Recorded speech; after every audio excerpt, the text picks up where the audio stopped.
Nagkaisa sila. Amen po? Ngayon, nung umakyat yung anak, pumunta sa ama, nasaan na ngayon yung anak? Ngayon tayo na yung tinatawag na anak. Kasi tayo yung sumusunod. Amen? Pero hindi tayo pinabayaan ng Diyos. Naniniwala ba kayo hindi tayo pinabayaan ng Diyos? Amen po, kasi bumaba ang kanyang Espiritu upang samahan tayo.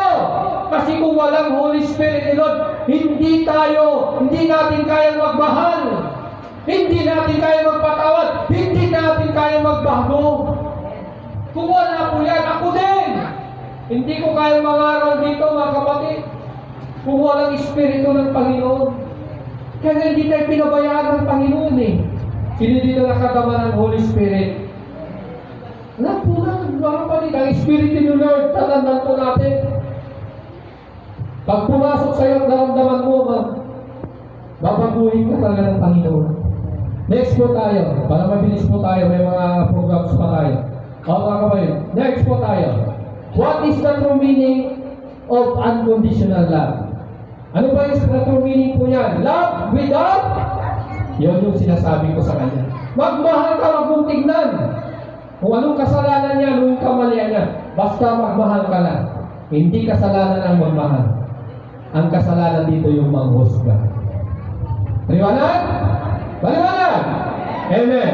1 John 4:7 to 12. Mga minamahal, mag-ibigan tayo sapagkat mula sa Diyos ang pag-ibig. Mula sa Diyos ang pag-ibig. Ang bawat umiibig ay anak ng lahat ng anak ng Diyos. Magsabing Amen.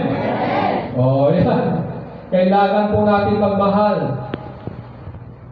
Walang kondisyon ang pagmamahal. Sinasabi ko sa inyo kanino. Kasi hindi natin kaya magmahal kung wala si Lord sa buhay natin. Ang pagmamahal pumapawit ng maraming kasalanan. Ano pa? At kumikilala sa Diyos.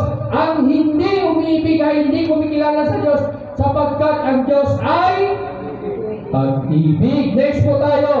9. Inihayag ng Diyos ang kanyang pag-ibig sa atin nang isuko niya sa mundo kanyang kay Cesar.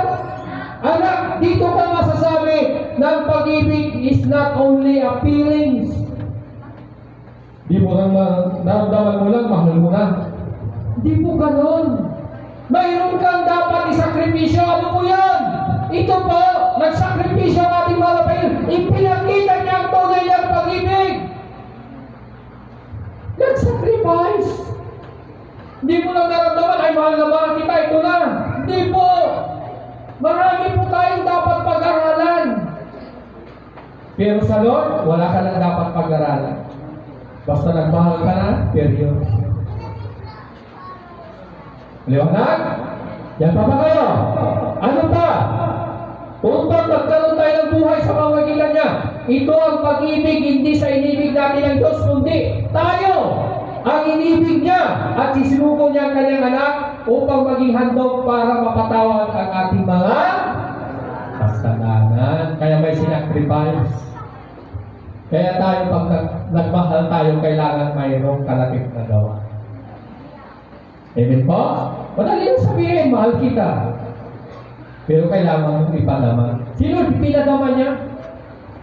Meron siyang sinakripisyo, kanyang buhay.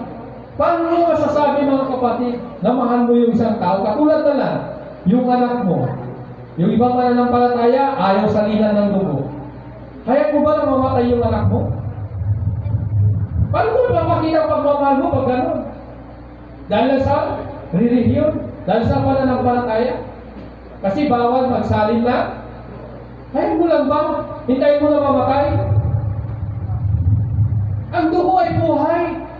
Amen po? Kaya nga huwag kainin ng dugo kasi napakahalagang dugo. Ang dugo ay dinudugtog para mabuhay ang tao. Dugo ang pinandugo si Kristo na ito'y walang kabayaran. Napakalaking halaga. Dugo ang buhay. Ibig sabihin, mga kapatid, pag nagkaroon yung buhay ng isang tao, bakit masama bang gumawa ng mabuti? Sabi nga yung mga Pariseo, sabi niya, bakit ka nagpagaling sa araw ng pamamahinga?